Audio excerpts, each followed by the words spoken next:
और ये प्यारे प्यारे बच्चे, पहले एक बात दिमाग से निकाल दो, हम पहले भी इस गांव में मीटिंग की है, आज भी इस गांव में आए हैं, लगातार आज भी मीटिंगें हैं और इससे पहले भी मीटिंग थी। हमारे पास जो है खाना खाने का समय नहीं होता है, खाना भी भाग दौड़ में खाया जाता है। समाज का काम वो टेढ़ी खीर है जिसमें सबसे पहले अपने घर का काम छोड़ना पड़ता है।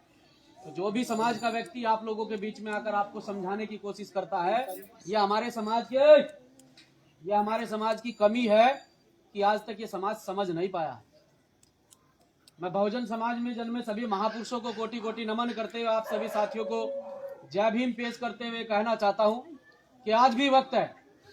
बाबा साहब डॉक्टर भीमराव अंबेडकर साहब हमारे बीच में आए, हम लोगों को समझाया, बताया, हमने सुना और सुनकर अनसुना कर दिया। उसके बाद माननीय कांसीराम साहब हमारे बीच में आए, हमने सुना और सुनकर अनसुना कर दिया, क्योंकि इस समाज को एक सबसे बड़ी लत है और वो लत आप सब लोग जानते हैं कि इस समाज को किस प्रकार की लत है। ये समाज टूट जाता है, समाज बिखर जाता है, इस समाज का मोल भाव कर दिया जाता है सिर्फ एक वजह से, जिस कारण ये समाज बदनाम है। आज ये लोग समझना नहीं चाहते, आज ये लोग जानना नहीं चाहते। माननीय कांसीराम साहब हमारे बीच में नहीं रहे, आज वर्तमान में भीम आर्मी भारत एकता मिशन के संस्थापक आदरणीय एडवोकेट चंद्रशेखर आजाद जी आपको समझाने की कोशिश कर रहे हैं, बताने की कोशिश कर रहे हैं।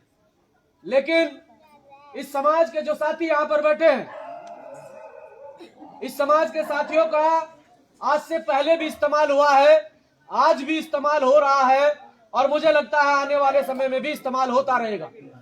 जब आप लोग ऐसे लोगों की बात नहीं सुनेंगे जो आपके अधिकारों की बात करते हैं, जो आपको कुछ समझाने की बात करते हैं, अगर मैं यहाँ खड़ा होकर बोल रहा हूं तो मैं कुछ आपको बताना चाहता हूं।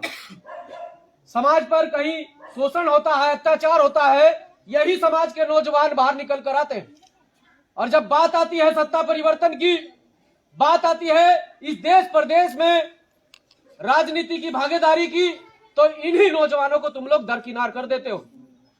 जब तुम्हारे सुख दुख का साथी ये नौजवान है, जब तुम्हारी सुख दुख की लड़ाई ये नौजवान लड़ता है, चाहे यहाँ किसी भी प्रदेश का मामला हो। अभी जिन साथियों ने फेसबुक पर मुझे देखा, 3 दिन लगातार हम लोग हिमाचल के अंदर रहे और हमें नहीं पता था कि वहां पर इतनी ठंड है। हम अपने सर्दियों के कपड़े भी नहीं लेकर गए, लेकिन समाज का काम लगातार 3 दिन वहां पर भी किया है कि किस प्रकार से समाज पर वहां लगातार शोषण अत्याचार होता है, किस प्रकार से वहां संविधान के विरोध में लोग रैलियां निकालते हैं, किस प्रकार से आरक्षण के विरोध में लोग रैलियां निकालते हैं। ये आप लोगों को समझना पड़ेगा। ये अन्य प्रदेशों की बात है, आपके प्रदेश में आप शांतिपूर्ण तरीके से यहाँ रह रहे हैं, अपना व्यवसाय कर रहे हैं, लेकिन उन प्रदेशों की सोच कर देखो जहां तुम्हें स्वतंत्रता नहीं मिलती है, जहां तुम्हें बोलने की आजादी आज भी नहीं मिलती है, जहां तुम्हारे बोलने पर तुम्हें पीट दिया जाता है, मार दिया जाता है, जहां तुम्हारी मजदूरी मांगने पर तुम्हारा हाथ काट दिया जाता है, जहां तुम्हारी माता बहनों को अगर पढ़ने का अधिकार बाबा साहब डॉक्टर भीमराव अंबेडकर साहब ने दिया है और वो पढ़ने के लिए घरों से बाहर जाती है, तो उस बहन के साथ में गलत कर दिया जाता है। मैं सम्मान करता हूं इस विधानसभा के समस्त पदाधिकारियों का और सम्मान करता हूं अपने बड़े बुजुर्गों का, नकली राम जी, पाल्ले राम जी, गोपाल जी, सुरेश जी, आसाराम जी, बाबूराम जी, चंद्रपाल जी, रजनीश कुमार जी, गगनदीप जी, गौरव जी, मिंटू जी, अजय जी, प्रदीप जी, राहुल जी, अनुज जी, अक्षय जी, राजू, सौरभ, आशु, सचिन, सूर्यकांत और मेरी मातृशक्ति जो यहाँ पर बैठी है। लेकिन मैं आपसे कुछ पूछने के लिए आया हूं। अगर मैं लगातार समाज में जाकर बोलता हूं, समाज को समझाने का काम करता हूं, बीमारी के बावजूद भी आप लोगों के बीच में खड़ा हूं, क्योंकि मुझे जिम्मेदारी दी है भाई चंद्रशेखर आजाद जी ने। लगातार हिमाचल के बाद लगातार सफर करके आप लोगों के बीच में रात्रि के समय पहुंचते हैं और दिन में लगातार मीटिंगें करते हैं, तब जाकर आप लोगों के बीच में यहाँ लेट पहुंचे हैं। इससे पहले हम घर में बैठकर झक नहीं मार रहे थे, इससे पहले बैठकर हम लोग कलियर के अंदर मीटिंग कर रहे थे, क्योंकि हम चाहते हैं कि इस देश में सत्ता परिवर्तित हो। हम चाहते हैं कि इस देश में ऐसे नेताओं का पतन हो जो नेता इस समाज पर शोषण अत्याचार करके इस समाज पर ही अपना हुक्म चलाता हो और इस समाज को दरकिनार करता हो। हम ऐसे नेताओं का पतन चाहते हैं, चाहे वो कोई भी हो, चाहे इस विधानसभा का विधायक हो, चाहे अन्य विधानसभा का कोई नेता हो। अगर इस समाज पर हो रहे शोषण अत्याचार जुल्म जाति के खिलाफ आवाज को बुलंद नहीं करेगा तो हम उस नेता का बहिष्कार करेंगे, क्योंकि सब लोग अपनी राजनीतिक रोटियां सेकने का काम करते हैं। जब इस समाज के ऊपर लठ बजता है, जब इस समाज की बहन बेटियों को टारगेट किया जाता है, जब इस समाज की बहन बेटियों की इज्जत को तार तार किया जाता है, जब इस समाज के नौजवानों को टारगेट करके मार दिया जाता है, तब कोई नेता निकल कर बाहर नहीं आता है।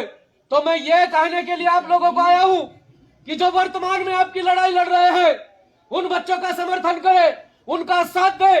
मैं आप लोगों को यह भी कहता हूं कि अगर आपको लगता है कि आज वर्तमान समय में भाई एडवोकेट चंद्रशेखर आजाद आपकी लड़ाई लड़ रहे हैं, तो भाई एडवोकेट चंद्रशेखर आजाद का साथ आपको ईमानदारी से देना चाहिए, क्योंकि जो चंद्रशेखर आजाद कर सकता है वो तुम्हारे क्षेत्र में बैठा नेता, तुम्हारा नेता नहीं कर सकता।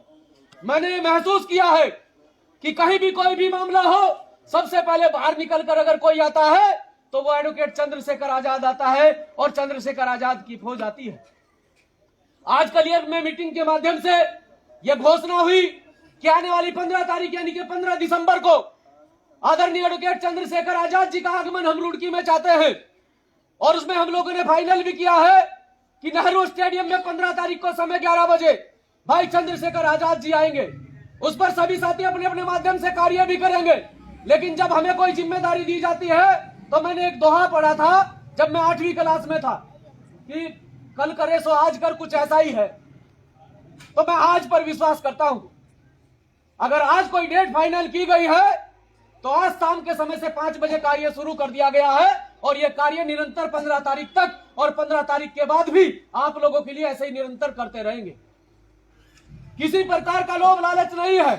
हमें पता है ये समाज जो सामने बैठा है आज इतना समझदार तो हो चला है। बाबा साहब डॉक्टर भीमराव अंबेडकर साहब ने आपको अधिकार दिए। ये कश्यप समाज के लोग यहाँ पर बैठे हैं। मैं जो कहता हूं वो कड़वा कहता हूं, और यह कड़वी सच्चाई है।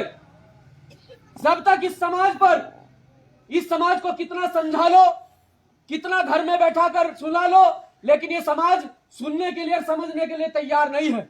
चाहे इसमें मेरे ओबीसी समाज के साथी हो, चाहे इसमें शेड्यूल कास्ट के साथी हो, चाहे शेड्यूल ट्राइब के साथी हो, चाहे मुस्लिम समाज के साथी हो, जब तक इनके साथ कोई घटना ना घट जाए तब तक ये समूह में रहकर काम नहीं करते हैं।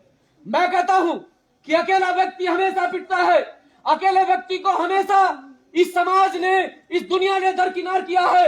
लेकिन जो व्यक्ति संगठन में रहता है, जो व्यक्ति संगठित रहता है, कभी भी उस पर बुरी ताकतें नजर नहीं उठा सकती। आज मेरे कश्यप समाज के साथी यहाँ पर बैठे हैं। बहुत बड़ा नुकसान, जिस नुकसान की भरपाई कोई नहीं कर सकता है।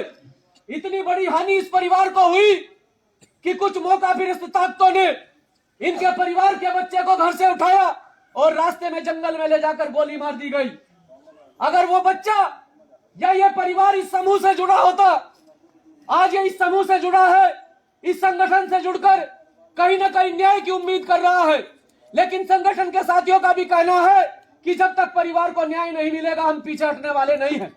लेकिन सिर्फ ये कहना चाहता हूं कि ये परिवार, ये समाज के लोग जहां यहाँ पर बैठे हैं, अगर ये एक समूह में जुड़कर काम करे, उस समूह को आगे बढ़ाए, और आज वर्तमान में एक समूह, एक संगठन जिसकी भारत देश के साथ साथ में विदेशों में पहचान है, जिसका नाम है भीम आर्मी, एक ऐसा संगठन जो आपको 24 घंटे सेवाएं उपलब्ध कराता है।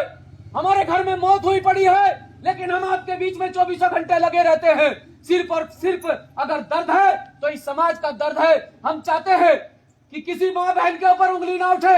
हम चाहते हैं कि किसी माँ से किसी का बेटा जुदा ना हो, किसी बहन से किसी का भाई जुदा ना हो, किसी घर से किसी बेटे की लाश ना निकले। लेकिन ऐसा होता है, हमारे समाज के लोगों के साथ होता है। हमारी माता बहनों को टारगेट कर लिया जाता है, भाइयों को टारगेट कर लिया जाता है। लेकिन आज का नौजवान साथी ये समझ चुका है कि आज वर्तमान समय में अगर इनका कोई सुरक्षा कवच है जो पूरे देश के अंदर इस बहुजन समाज की लड़ाई को लड़ रहा है, तो पूरे देश के अंदर एकमात्र संगठन भीम आर्मी इस लड़ाई को लड़ रहा है। लेकिन मैं आपको एक चीज बता दूं कि साथियों, जिन नौजवान साथियों को आप दरकिनार कर रहे हैं, जितना देश हुआ है, और मैं आपके बीच में आपकी सेवा करने के लिए तत्पर रहूंगा, तो मुझे लगता है कि आप ही में से कम से कम 10 से 5 या 20% लोग ऐसे होंगे जो इस युवा नेतृत्व को एक्सेप्ट नहीं करेंगे, जो आज भी उन्हीं रूढ़िवादी परंपराओं में घुसकर रहना चाहते हैं, उन्हीं में जकड़े रहना चाहते हैं, जो आज भी नहीं चाहते कि ये युवा नेतृत्व आगे बढ़े। तो मैं आप सभी साथियों को यह कहना चाहता हूं, खासतौर से मेरे नौजवान साथियों को यह कहना चाहता हूं कि साथियों, संगठन के माध्यम से आज तक हम लोगों ने लड़ाइयां लड़ी, संगठन के माध्यम से हम लोग सड़कों पर आए। ये मात्र 29 साल का युवा आपके सामने खड़ा है, लेकिन अपने 29 साल के करियर में आज तक अपनी 29 साल की उम्र में और इस 8 साल के करियर में जो मैंने सीखा है अपने नौजवान साथियों से, जो मैंने सीखा अपने बड़े बुजुर्गों से कि समाज के लिए कार्य करना चाहिए, और इस 8 साल के करियर में 29 साल की आयु है, लेकिन 8 साल के करियर में 30 मुकदमे हैं। सिर्फ और सिर्फ इस समाज के लिए, इस समाज की तरक्की के लिए, इस समाज के लिए लड़ाइयां लड़ी गई। उन लड़ाइयों को लेकर इस प्रशासन ने टारगेट किया, सब लोग बैठे रहेंगे, कोई हिलेगा नहीं। बात कर रहा हूं समाज की, तो कोई भी हिलेगा नहीं। सिर्फ और सिर्फ आपके अधिकारों को सुरक्षित करने के लिए, सिर्फ और सिर्फ आपको आपके अधिकार दिलाने के लिए यह युवा संघर्ष कर रहा है। तो मैं आप सभी साथियों से पूछना चाहता हूं, अपने फोन की टॉर्च जलाए और सभी साथियों से पूछना चाहता हूं कि सड़क पर हम लोग लड़ाई कर रहे हैं, सड़क पर हम लोग लड़ाई लड़ रहे हैं, आपके अधिकारों को सुरक्षित करने के लिए धरना लगाते हैं, रोड जाम करते हैं, लेकिन उससे होता क्या है? जो हमारे असली अधिकार हैं, जो आपके अधिकार तय होते हैं, वो तो कई और होते हैं। हमने लड़ाई लड़ी सड़क पर, अधिकार बने संसद में। तो संसद में लड़ना चाहिए या सड़क पर लड़ना चाहिए? संसद में लड़ना चाहिए ना। तो हमने ये सीखा कि सड़क से लेकर संसद तक ये तुम्हारी लड़ाई कमजोर नहीं पड़नी चाहिए। अगर संसद में बैठे लोग गद्दार हो जाए, जिन लोगों को तुमने बनाकर भेजा, अगर वो समाज के प्रति गद्दार हो जाए और इस समाज की लड़ाई को ना लड़े, तो तुम संसद को छोड़कर सड़कों पर लड़ाई को बुलंद कर देना, ये माननीय कांशीराम साहब ने कहा है। तो मैं आप सभी साथियों से पूछना चाहता हूं, आज के नौजवान साथियों से, मेरी माताओं से पूछना चाहता हूं, आज के वर्तमान समय में भाई एडवोकेट चंद्रशेखर आजाद आपकी लड़ाई को लड़ रहे हैं, तो कितने लोग ऐसे हैं? मैं आज से ही, क्योंकि आज घोषणा हुई है, तो आज से ही आपसे दरख्वास्त करता हूं, ये रिक्वेस्ट करता हूं कि कितने लोग ऐसे हैं, हाथ खड़ा करके बताएं। वोट के लिए नहीं कह रहा हूं, सिर्फ यह कह रहा हूं कि एक बार भाई चंद्रशेखर आजाद के काम को देखे, एक बार भीम आर्मी के काम को देखे, एक बार उनके विचारों को सुनकर देखे और हाथ खड़ा करे कि 15 दिसंबर को हम सब लोग वहीं मिलेंगे। हाथ खड़ा करना ईमानदारी से कि 15 दिसंबर को हम सब लोग वहीं मिलेंगे, नेहरू स्टेडियम में अपनी व्यवस्था करके हम लोग वहीं पहुंचेंगे। तो अगर मैं कुछ गलत बोल गया हूं, जज्बात में कुछ बोल गया हूं, मुझे क्षमा करें। और सभी साथी एक बार वीडियो बंद कर ले, कुछ कहना चाहता हूं।